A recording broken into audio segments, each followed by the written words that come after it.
রাতারাতি সড়কে শৃঙ্খলা ফিরিয়ে আনা সম্ভব নয় বলে স্বীকার করেছেন বিআরটিএর নতুন চেয়ারম্যান আবু মমতাজ সাদউদ্দিন আহমেদ।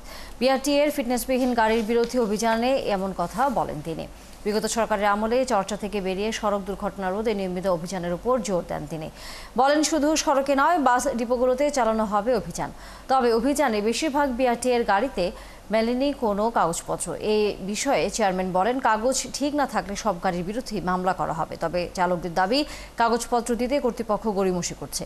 বিআরটিএ থেকে ড্রাইভিং লাইসেন্স পাওয়া নিয়েও বিস্তর অভিযোগ করেন তারা। এই বিষয়ে খোলামেলা কথা বলেন বিআরটিএর চেয়ারম্যান।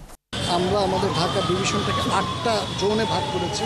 8টা জায়গায় কিন্তু একইভাবে কার্যক্রম শুরু হয়েছে।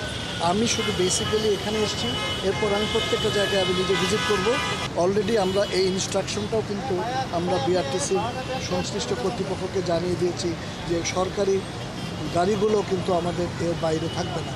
তারই প্রমাণ হিসেবে আপনারা দেখেছেন, আমরা 3টা ধরেছি এবং বিভিন্ন জায়গায় কিন্তু বিআরটিসিকেও আমরা আমাদের এই আওতার মধ্যে নিয়ে আসছি। সরকারি যানবাহনও আমাদের এই নিয়ম শৃঙ্খলার বাইরে থাকবে না।